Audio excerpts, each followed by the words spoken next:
Tonight on the Mac to the Future livecast that has been so late that we're like 3 weeks late. I'm through 3 weeks late.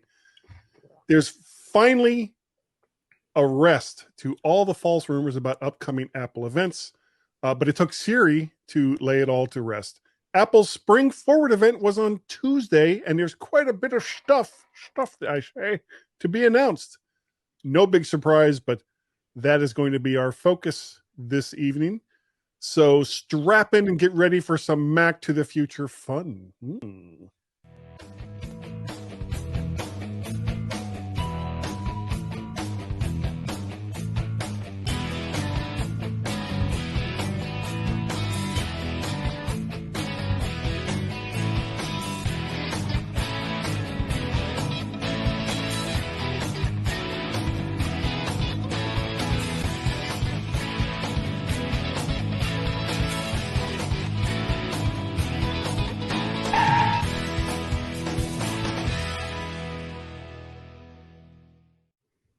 Oh, sorry. Was just kind of boogieing out there. Hey, everyone. How are you doing this evening? I'm Guy Serle, one of your hosts for the Mac to the Future Livecast Go here on Facebook and YouTube. And you can even go on over to, I can't remember the name of my own stupid website.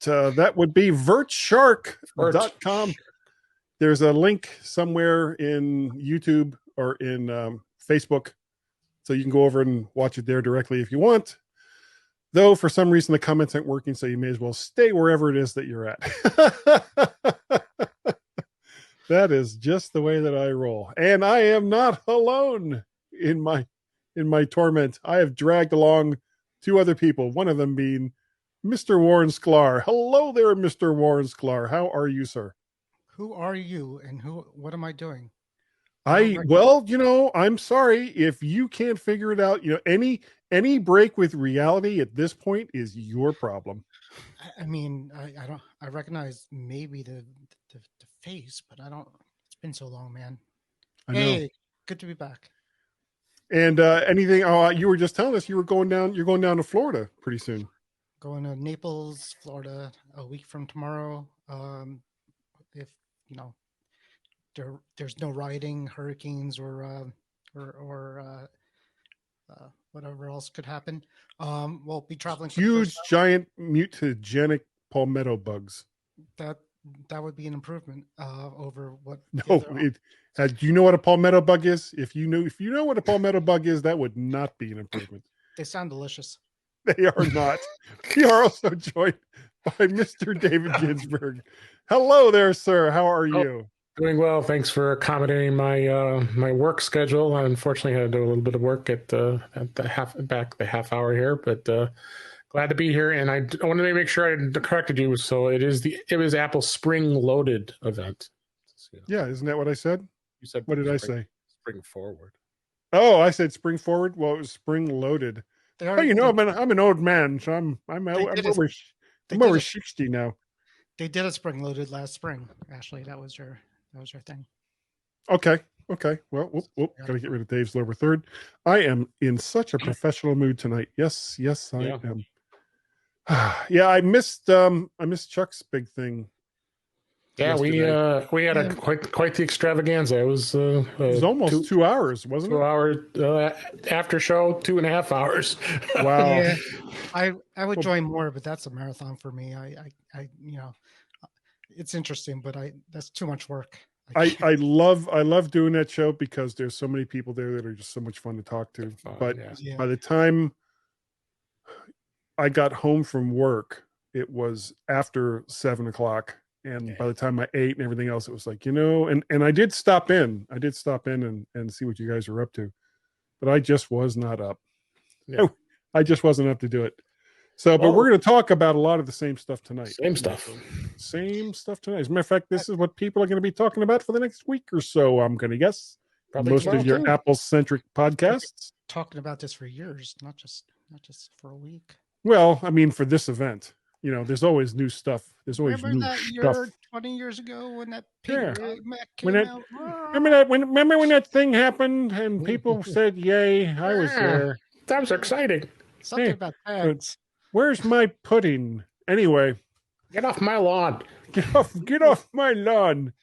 Let's see. Cletus says, hello, Cletus. Hey. How are you, sir?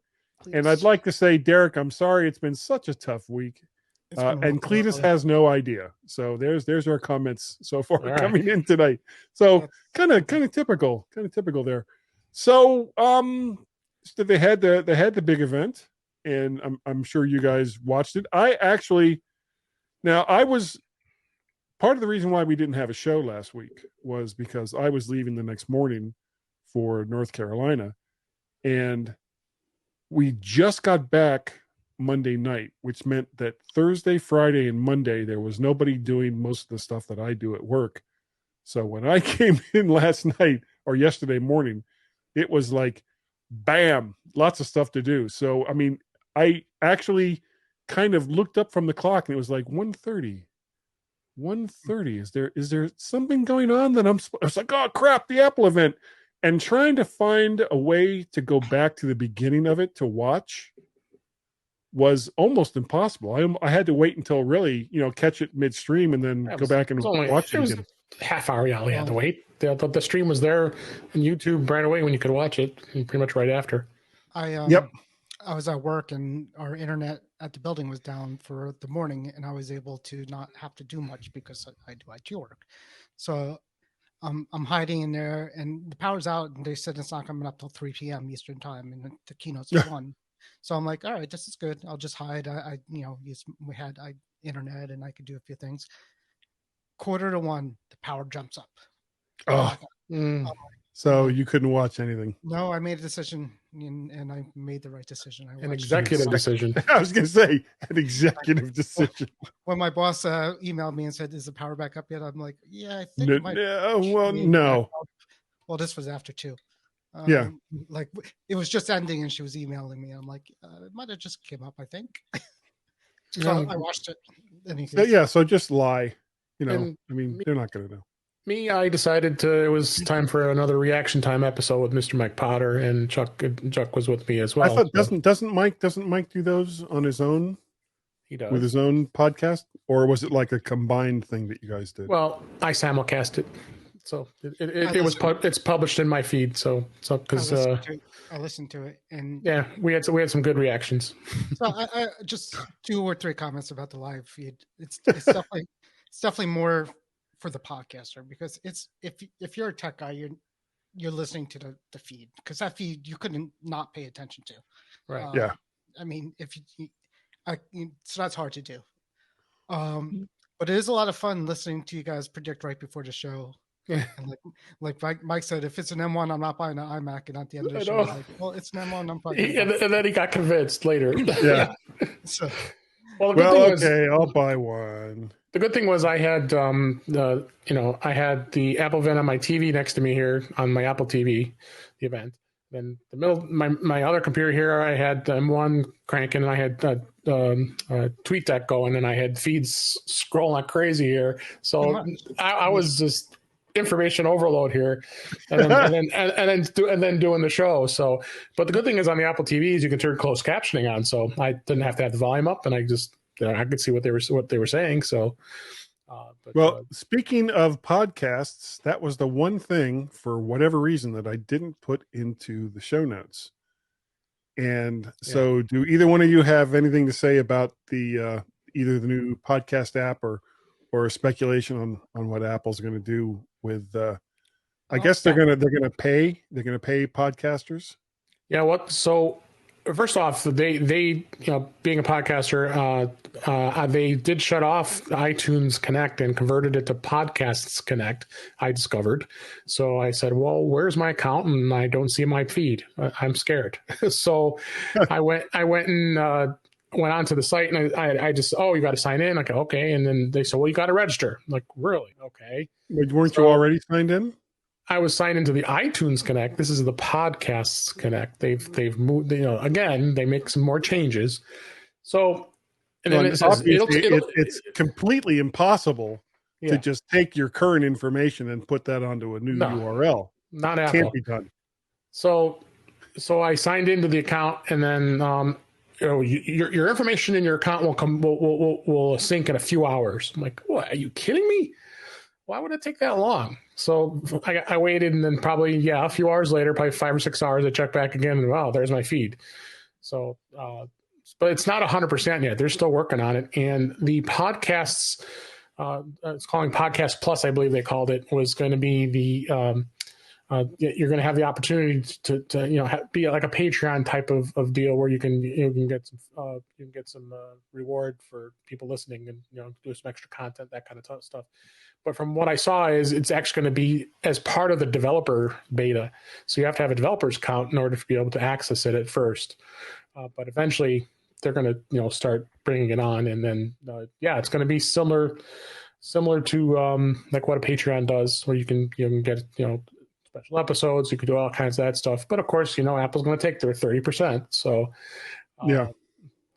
but it's going to be interesting to see what, how it's going to be for, someone like me who my podcast is, doesn't have a huge audience, and I don't have advertising, nor do I, offer any premium content, would it be of a value to me?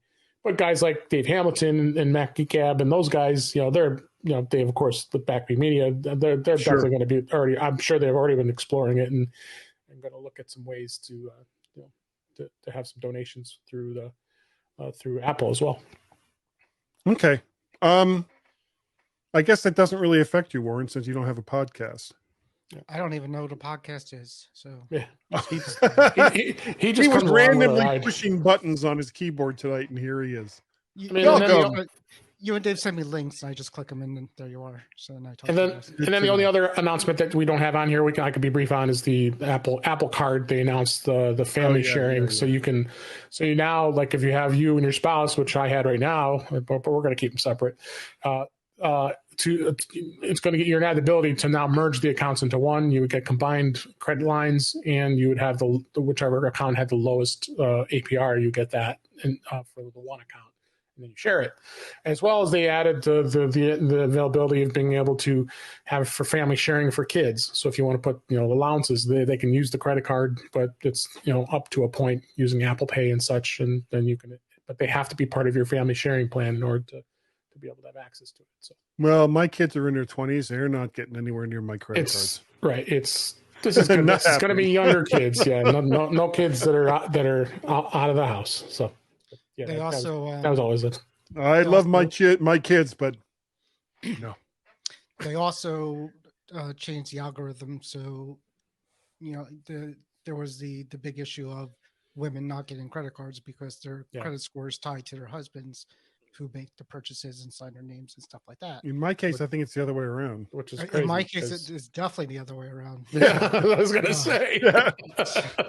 So, it's kind of like, you don't want nothing to do with, especially back in the day, you don't want nothing to do with my credit. If it would have been my credit, I would have gotten like a $10 limit. I would have been able to get a cable. Or something. After I got married, my wife was probably like, why did my credit score go so far down? I don't understand. Something's wrong. What has changed?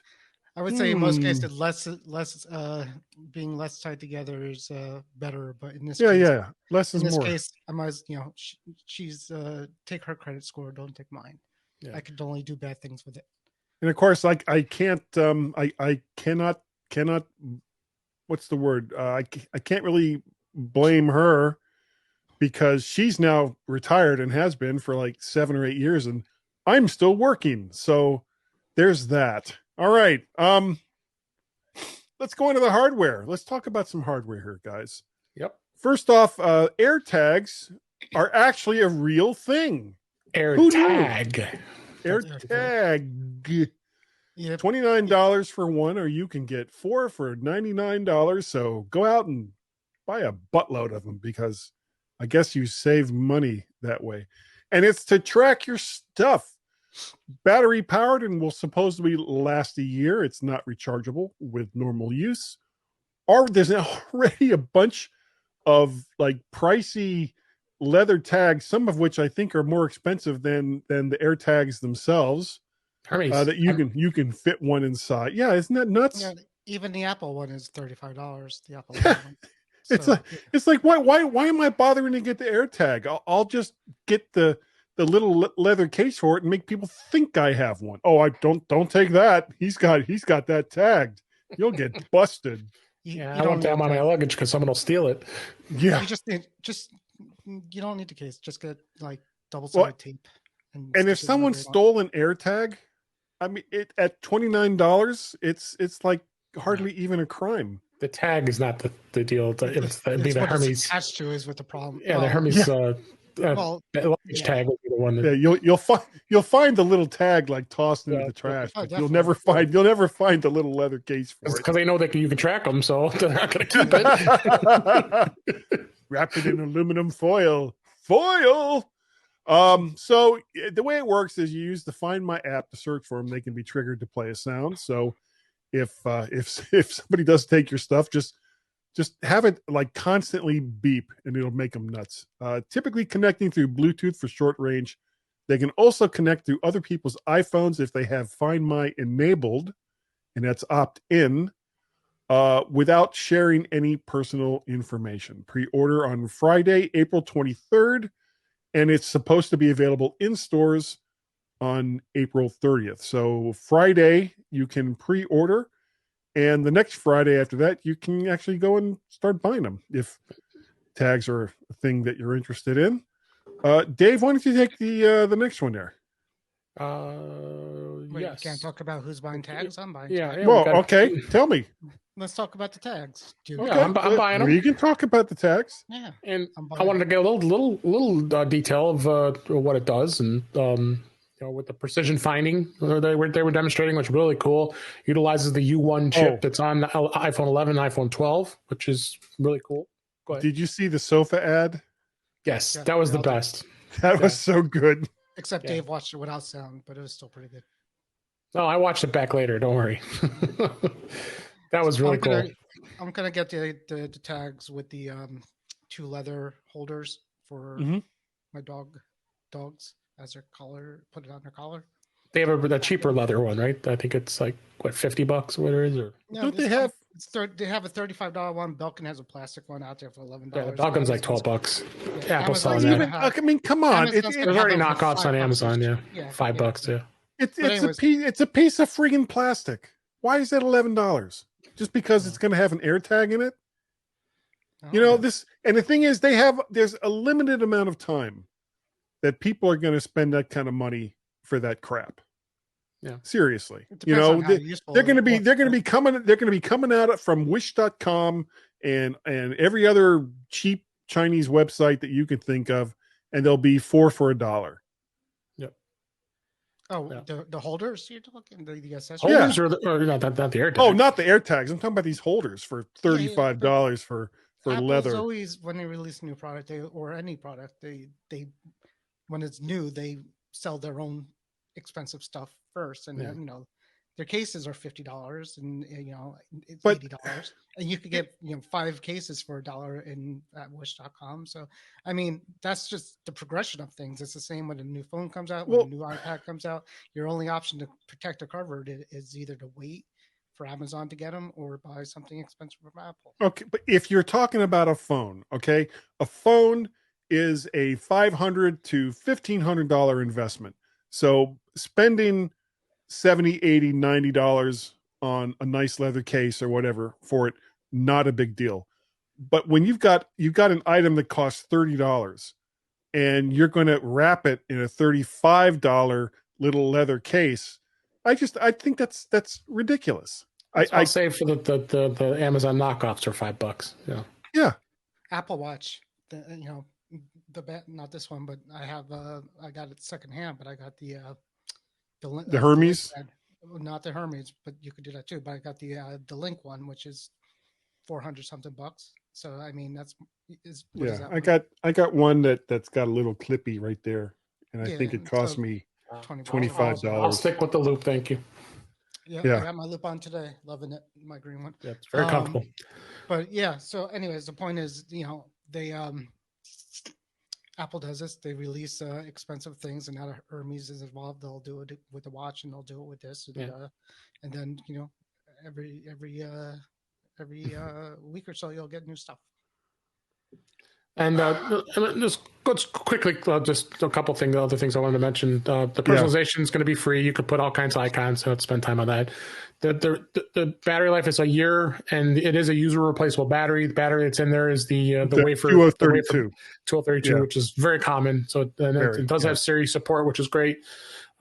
Privacy, they really stress that big time. Unwanted tracking alerts, and you can't just drop it into somebody's bag and they'll track somebody. You gotta. Yeah, there's a whole thing with privacy. So you think it's going to work with Siri shortcuts or automations because that would be good. Yeah, and then the Find My network is part of it also. Right, but if I put it like on my whole Tesla thing with the garage, with the workaround with the smart tags, option be to put a smart tag, one of these air tags in the car, set an automation saying that when I leave and come home, open up the garage, because I can't do that with my phone now because. No, I'm not always in the driver's seat. I'm not always driving, so that wouldn't work either. Yeah, sometimes the car is driving. Right. So I want something. I need something that says open up the garage when the car is near the house and close it. Yeah, every once in a while, just look at your Find My. Why is my wife and I are home? Where'd the car go? It went to the store. It's driving to the Tesla factory. Yeah. All right. Anything else about AirTags? Definitely a buy. Yeah, I don't know. I'm not convinced. 25. There wasn't a whole lot you don't here. Even have to buy the case. Yeah, or buy one to play.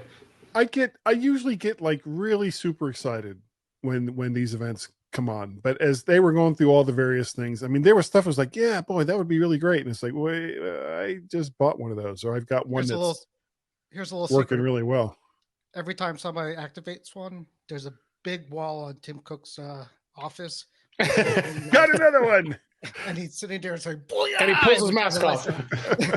He's like, we got another one. Yeah. I am not a crook. I'm not a crook. I know where everybody is.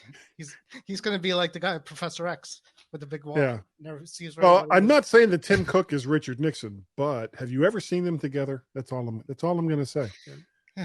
All right. So moving on, the purple iPhone 12. An iPhone 12 mini, no different from the other iPhones. Not the Pro. Except it's purple. Yes. Yeah, they didn't do the Pro, which I found kind of odd. Not a buy for me. Who's going to buy a phone in mid-cycle? Mid-cycle. Kelly will buy one. Won't be surprised. Yeah, she is purple. She's a purple fan. Yeah, she's definitely Kelly Gumont. We're talking about Kelly Gumont. Get a case, Kelly. She's got a new phone. She's not buying a phone. In 6 months, will be the new one. So. You sure? You sure about that? Unless she might. Yeah. Well, no. We talked about it. I don't recall her saying she was going to. There's definitely going to be an iPhone 13, if that's what you're asking. Right. I'm sure it'll be purple. Or have a purple one available. Actually, I doubt it because the iPhone 12 I wanted in the color I got the previous year, that green color. The green, yeah, that was kind of nice. That was like disappointing. I wanted them to keep that. Yeah. Cletus, it's not really a surprise that the stock went down after the event because you buy on rumor, sell on news. That's what a lot of them do. They say investors knew most of this already. Yeah. Before this. So. Minji Kuo told them all ahead of time. Pre-order Friday, April 23rd, and will be available in stores on April 30th. Okay. Apple TV 4K, $179 for the 32 gig, $199 for the 64 gig.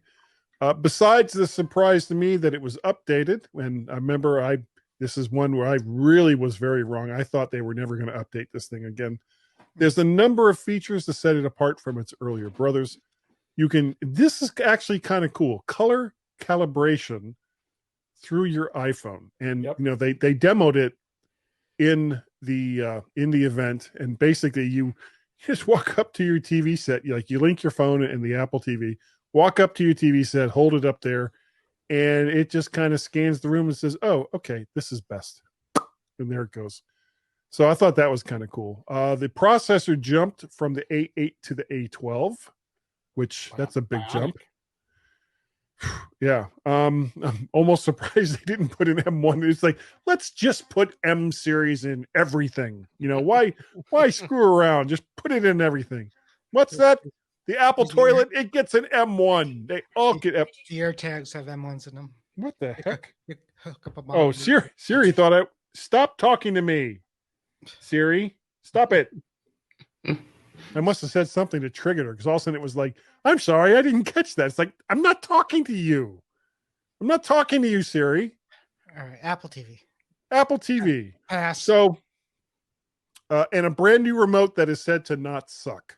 So that's a plus. It sure looks like it doesn't with the nice the ring around the touchpad now. Yeah, what does that similar to what remind the you of? iPod was. The iPod. Yeah. I mean, old iPods. Old iPod, I think the original iPod, yeah. Yeah. But long overdue. I think that touchpad on the current remote was just garbage.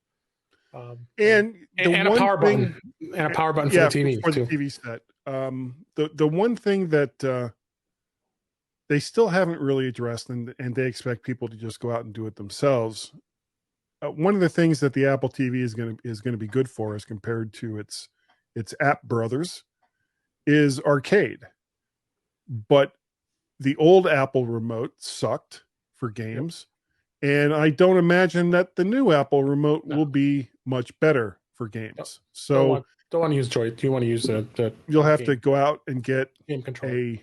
A game controller, Xbox or PlayStation 4 or 5 or what have you. And it's one of the reasons why I think arcade has yet to really take off to a significant amount, that you can play a lot of these games on your Mac. You can play them on your phone. You can play them on the iPad. You can play them on the Apple TV. But it just, the one thing that people want to do is play it on a big screen. So if you've got some games that just look beautiful on a big screen, but then you have a controller that just blows for trying to do something with it, well, a lot of people don't want to go out and spend another 30 to 60 or more for a wireless controller that's going to work with the Apple TV. So why not just do the smart thing and either have a controller that you can buy for it for games that's relatively inexpensive, or make the Apple TV remote so that you can use it to play these games. Cletus bought 3 of them this year. I was just going to say real quickly real quickly that I don't see a lot of people going out to buy controllers for the Apple TV. I don't hear of a lot of people doing it. Yeah, it's $59 to buy. You can buy one separate too. Right. So I mean, you could buy a controller. I don't think kids are like hot to game on the Apple TV, and I don't think adults are either. It's not. I mean, it's good for people like me. Most people play. Most people play, the simple games on an iPad, iPhone, and Robot Wants Kitty.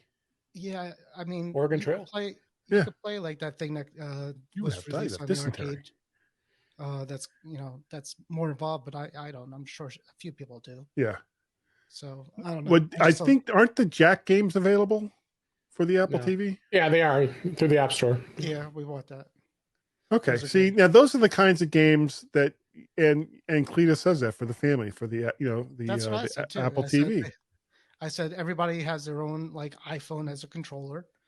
Yeah. You could do a whole bunch of things with that. You could do, voice. One thing is you should be able to ring in and say a voice instead of having hit a button. Why don't you do that? Or just like Monopoly. On there, you can play Monopoly. You can roll dice. I mean, all those. Or what's the one that replaced? There should be a Hasbro Fortnite app for it.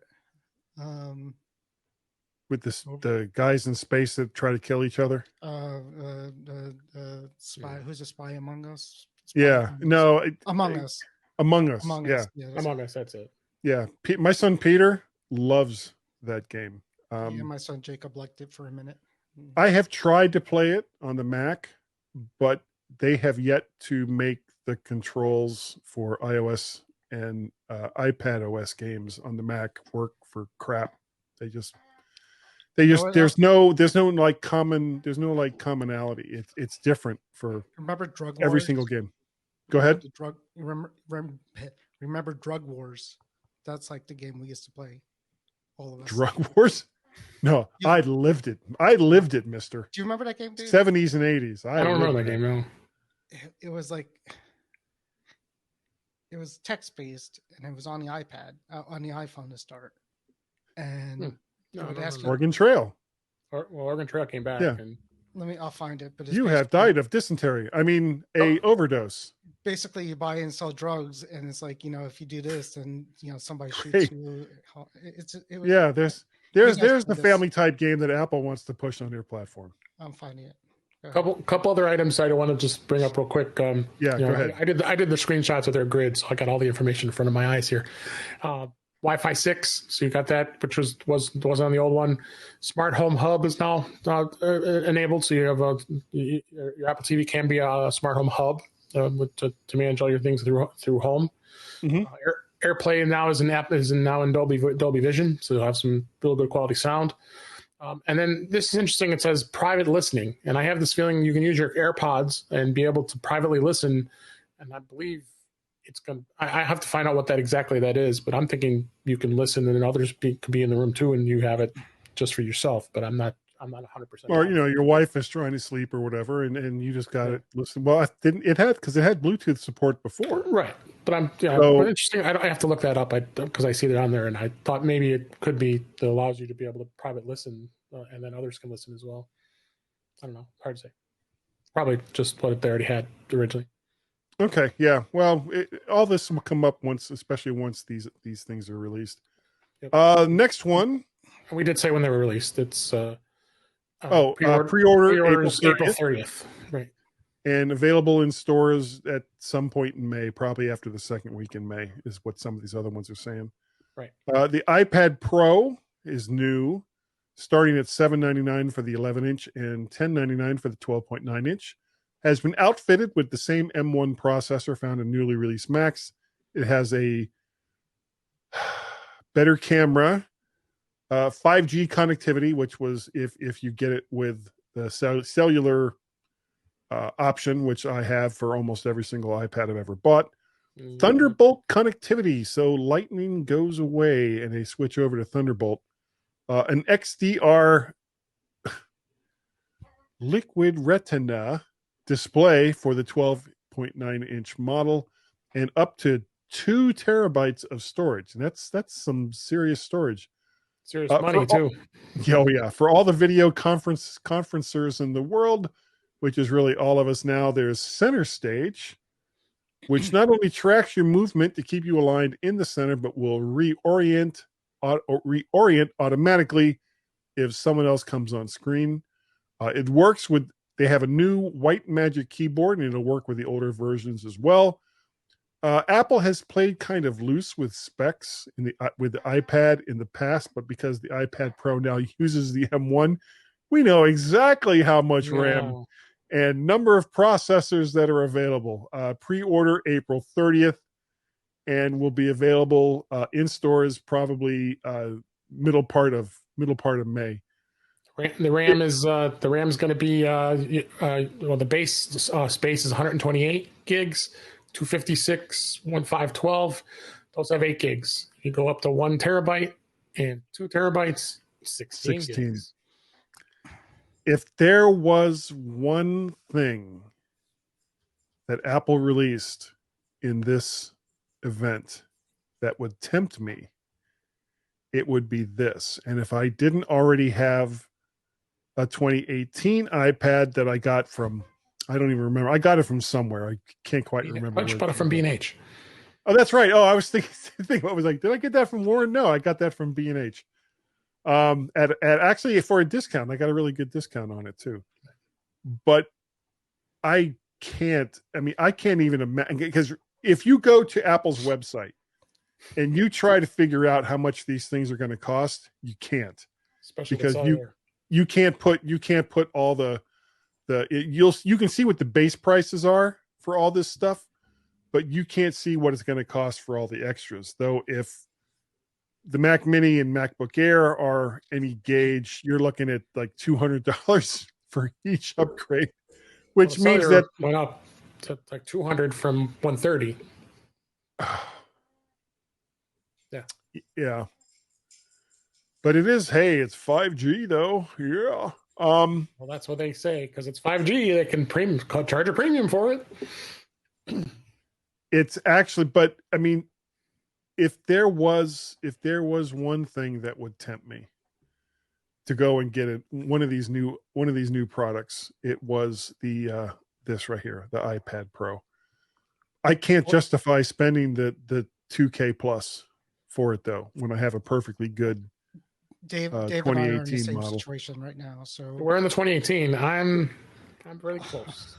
I'm close too. The 11. I know it's got the same stuff, but you know what? The M1 processor compels me, and surprising you don't notice this too, Guy, is the studio quality mics. I'm curious to see how good quality. I mean, granted, I know you're a big mic guy, and you probably would say, but no. It's not. It's, you know, Apple says a lot about the cameras that they put into their Macs and the cameras that they put into their phones and the iPads. Yeah. And for the most part, they're not bad. But when you compare them to even something like, you know, if you're going to use them for video conferencing, especially with Macs, and you compare those to even something like a base model Logitech unit, usually the Logitech unit just looks better.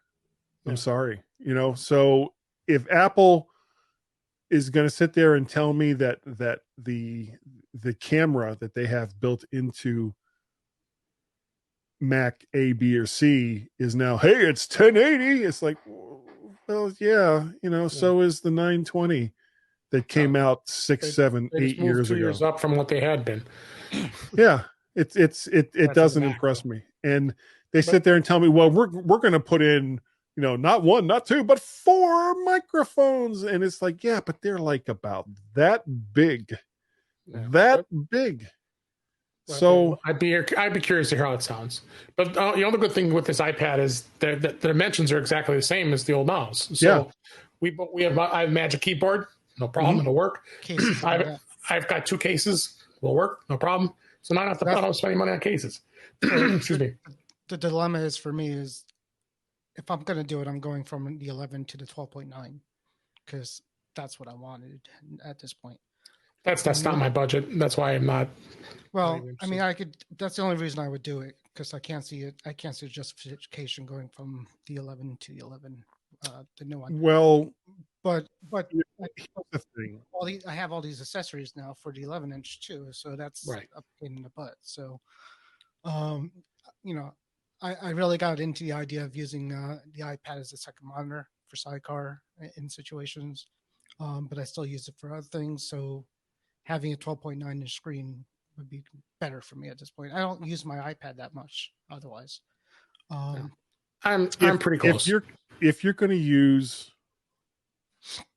an iPad for anything other than email or surfing the web or things along those lines, oh right, you've got to go. You got to go with the 12.9.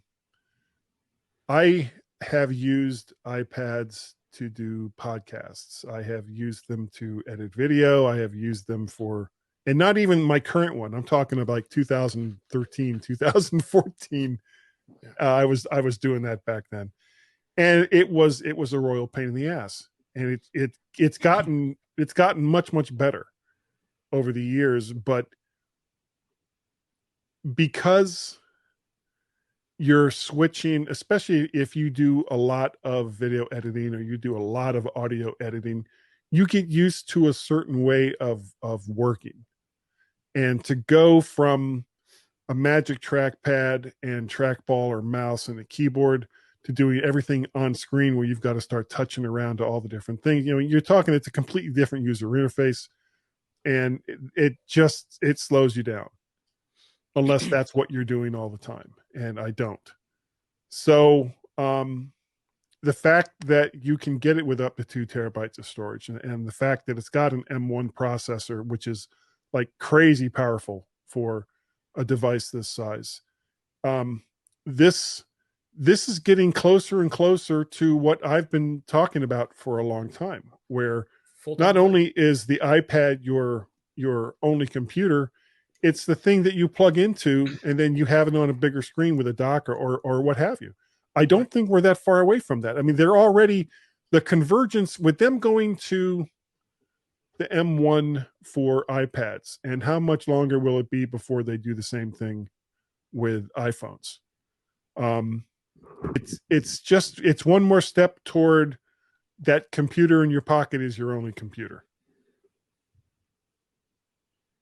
And I get a lot of crap for saying things like that, but this is what I think. This is where I think the whole industry is going to go, or at least where Apple's going to go. And I think Apple will be one of the, not the first to do it, because there's already some companies that have already done it. Samsung, for example. But I think Apple will be the first company to do it and do it right and to make it stick. Just like they were with touch screens on phones and smartphones and tablets and everything else that it is that you're doing. So, Apple's not always the first, but they're usually the one that sets a standard that everybody else goes to. Yeah. All right, let's anything else about the iPad before we move on? No. All right, the last thing we're going to talk about tonight, unless you guys have anything else, the new iMacs are here. Not a big jolt of hyperbole, but these are probably the fastest regular strength iMacs ever made with their M1. And sorry to all the M1X fans, or whatever the heck you think the next one will be called. These are still M1s. Not any different from the same processor currently found in the new Mac Mini, MacBook Air, 13-inch MacBook Pro. It's got there's a typo, 24-inch 4.5K Retina display, which I thought was weird, and more outer colors than you can shake a stick at if that's your thing.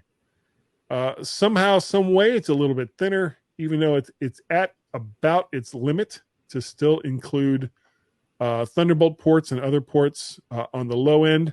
And an additional, you can get, I'm sorry, I messed that up. You get 2 Thunderbolt ports on the low end, and you get 2 additional USB-C ports on the higher end model. And of course, the wonderful, wonderful 1080p webcam that probably still won't be much better than a Logitech 920, and microphones that, while probably won't suck, won't be all that good either. There's no 27-inch or larger update for now, but these will be available in Baskin-Robbins ice cream array of different colors. From the pic, it looks like it's sort of a pastel green, yellow, peach, red, purple, blue, and silver in the front, and slightly darker tones of the same on the back. Pre-order Friday, April 30th, and hopefully will be available in stores mid-May. Mid-May is what I'm guessing. 24 inches. It's a good entry level iMac. It's obviously replacing the 21.5 inch model. Yeah. I don't. If someone has a pro who wants an iMac like this, it's not for them. I mean, people are going to wait for the 27 inch. They really, Cletus says tempting me. So I don't see it, but I think really what Apple wanted to do is get in the entry levels out, because the Mac Mini and the MacBook Pro and the MacBook Air are out with the M1s. Now they got the iMacs. So I would venture to say we'll probably see the MacBook Pro 16-inch and the other MacBook Pros probably with a newer M1 processor, as well as they may even look at an iMac Pro. It's very possible. You don't know. But the 27-inch will definitely, I think, will have the next generation of an M1 processor. But I mean, they look great looking. They're great looking machines as far as I can see. The colors are kind of interesting. The silver is probably going to be the most common one. But just looking when they showed what the system board was looking like, and it just fits down on the lip at the bottom there. It's like incredible. I mean, the rest of it's screen. I mean, to have just that in a computer is just and then it's a screen that somebody threw a computer at. Yeah, and then it did have the small little fans in there that were. They did say during the event it's no late. Those pumping speakers, man, they pump. that too, but the fans were only like they said less than 10 decibels, so you could barely hear it. That's so like 10 decibels is nothing. It's nothing. So if that's what they're saying, that's like an ant fart. I mean, that's eating a lot of chili. That's right. It's eating a lot of Skyline chili. But yeah, it's some interesting colors. I like the styling because it is kind of styled along the lines of what the iPad is now, the iPad Pro is now. So as far as the way it was looking, and I thought it was pretty cool. And yeah, interesting. The low end at $12.99, only 2 ports. But I guess you could look at that too as the low end Mac. Well, is two Thunderbolt ports. The Thunderbolts, right? Yeah. And which you can't get more of on any M1 based Mac currently. Right. So Mac Mini only has those 2. are the only 2 buses. They got 2 buses. Right. But you could that's hub, what you're stuck. But you could hub now, which is the thing. Yeah, you can hub it with the WC hub like I have. Yeah. You could hub Thunderbolt too, which I mean, you were able the USB-C part was kind of the easy part. So you could that's probably why the M1 Mac has the 2 USB-C ports. It's basically just a hub to those 2 ports. I'm thinking. But the it's pretty much the MacBook, the entry-level MacBook Pros board with the fans. I think it's probably the same. I think they probably just go to the entry-level MacBook Pro that just came out with the M1 and put it in that thing. Well, I think the big difference between them is going to be really sound output. There's probably some additional circuitry there just to deal with however much additional power is required for those 4 large.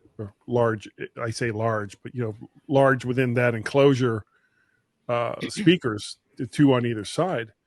Yeah, and one of the things that they talked about as far as those speakers go, and I'm curious to see how they're going to sound, is that they're configured in such a way that even though they're relatively large and are supposed to pump out quite a bit of volume, and it's pushing air, it's not going to make the computer itself vibrate. It's supposed to remain pretty much rock solid. So I'm kind of curious to see how they're gonna manage that. cool. As far as the colors go, Well, funky. When I heard that rumor, it really kind of confused me. I didn't really see the point of it. I think that the computer where that would have made more sense would have been the MacBook Air, to have the extra colors for the MacBook Air as compared to the iMac, because most of the time you're not even going to see where the most color is, which is the back of it. For most people's desks, it's going to be sitting up against the wall, and no one's ever going to see the color that's in the rear. So you got the light pastel color on the bottom lip, but that's like pretty much anything, the only part that anyone's going to see. Well, you didn't see that Apple is selling cases for these. You put them on with little mirrors so that you can see what the back of it looks like. No, it's just a case. Like they got the leather one and the silicone one, and it's got the hole in the back for the camera. New computer next time. So I guess Cletus is going to wait until whatever the next ones are that come out. I told you guys. I've got to say, I am still, other than Bluetooth, very, very happy with my Mac Mini. I mean, every single time I fire it up and I start doing video or I'm editing the MyMac Podcast, it's the same exact machine. So the screen. It's the same machine without the screen. Yeah. So and I've got 2 27-inch monitors connected to this thing. Yeah, you're fine. So why would I buy one? Well, No. you wouldn't. And if you wanted to buy a monitor that had a pink back on it, I'm sure you could. Oh yeah, and then the other thing they did is they changed the power plug. The connector is different, and then they include the Ethernet. The Ethernet connection is in the power pack on the mid and high price model. It doesn't come in the low end model. Oh really? I didn't know it wasn't in the low end model. Yeah, Nope. That is actually cool. I think that was smart.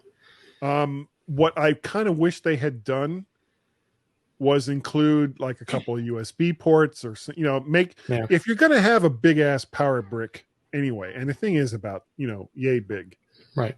Then just make it a little bit bigger, especially if you're gonna have it be a hub for Ethernet, and just throw a couple of ports on there. I don't know why they didn't do that. You know, Sticks, maybe. why the hell not? And 'cause then, you know, the only thing you've got coming up to the computer itself is power. Right. Everything else they could have put, they basically could have, well, I guess then it would pretty much not be that different from the Mac Mini if they did most of that. You know, it's like, okay, well, we're going to sell you this, you know, multiple $1,000 4.5K Retina display, and oh yeah, your power brick is your computer. Yeah. So yeah, is it power over Ethernet? Very good, Cletus.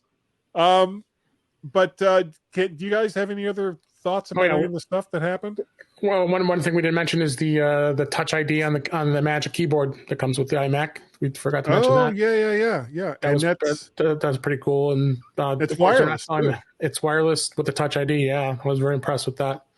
But that of course is not going to get released as a standalone product. It does work with any Mac, from what I'm understanding. So, but they aren't selling it separate for now, only with the iMac. Well, that kind of sucks, because that's if there was one thing that probably could have tempted me to make a purchase, it might have been that keyboard. Well, I would bet eventually they will. I would think. But and the problem is nobody else can make one. Nobody else can make that. Right. It'd be pricey. I bet I could bet $140, $150 for that keyboard. Oh, at least. I mean, hell, the Magic Keyboard that they sell now is $120, $130. Right. God forbid you want it in slate gray. That's going to cost you another $25 to $30. Yeah, they had the black one for the iMac Pro. I mean, they wanted to buy it and they wouldn't sell it separate. I wonder how they're going to allow people to pair the keyboard touch button with the computers. Well, it's gonna pair up. It's gonna pair up with the whatever they call it. It's not the T2 that's in the M1 Max, but whatever the security chip is. U1 chip. Yeah, and right, but who's to say they can't? I mean, because basically you could put a similar chip into the keyboard, because it's not like they're that big, and you pair it up before it ever leaves the factory. Or there's some kind of pairing procedure that you have to go through when you first fire it up. But it's, you know, I don't think it would be that hard to do. But nobody else can make one, because no one else has access to Apple's security chips in any of their computers. Right. You can make a Bluetooth keyboard all day long, and it could be the greatest Bluetooth keyboard that anyone has ever seen from here to Toledo, Ohio.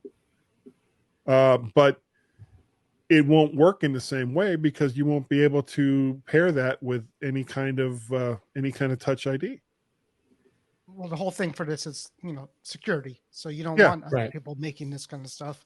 And what my point is, you know, if Apple sends you a replacement keyboard, if yours breaks, then how hard is it to pair that keyboard back up to your Mac? You would think it would be, you know, not something easily done, because otherwise people could, you know, try to break into this. Well, sure, but your fingerprints are tied into as a hash in the security chip in the Mac, not necessarily in the keyboard. So if in order to pair that keyboard, you would have to also have access to that person's fingerprint, I'm guessing, or whatever they use to identify. You registered a fingerprint after. You have to pair the two together, then register the fingerprint. So basically the whole point is the fingerprint is security. Yeah. And they're not going to give away the keys to this kind of design or product to anybody else. All right. Well, I think unless you guys have something else, I think that's going to do it for this evening. This is a full hour. Yeah, I know. I was kind of surprised. Well, not really. It's been a while. There was a lot to talk about too. There was. So we're going to start off with Mr. Dave. Dave, if people wanted to get a hold of you, my God, there must be some way to do it, sir. There is. In Touch with iOS at intouchwithios.com. Actually, Mr. Chuck Joyner is going to be on the show tomorrow. Nice.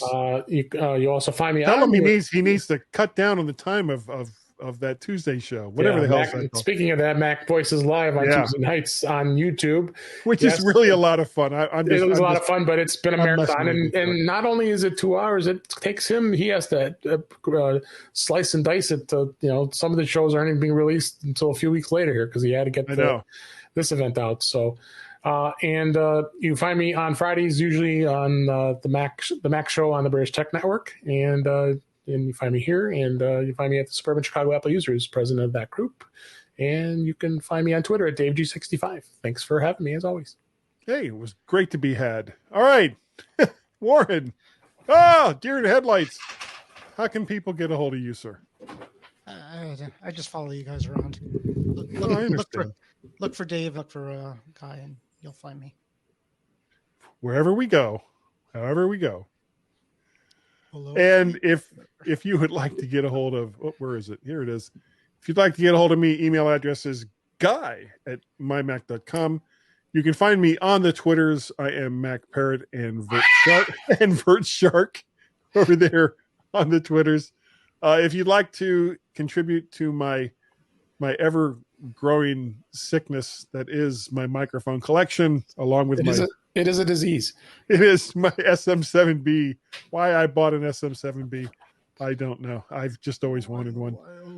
You can go to patreon.com/MacParrot. You can go to coffee, ko-fi.com/MacParrot. You can also go to PayPal and pay at paypal.me/MacParrot. There is also, of course, the mighty MyMac.com podcast that I've been doing with Gaz for so many years that I'm sure he has regrets upon regrets upon regrets, but he keeps coming back each week, as well as Guy's Daily Drive, which I haven't done in a while, but I need to because that's a fun show for me to do as well.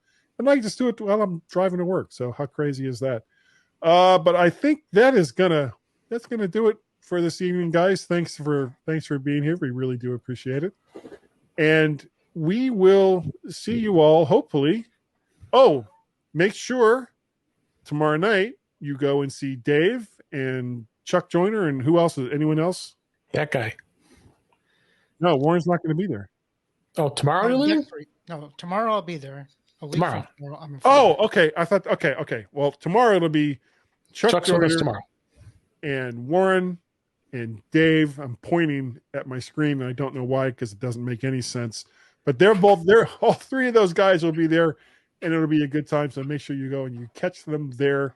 Meanwhile, we're going to twist it up a little bit and talk about last year's keynote.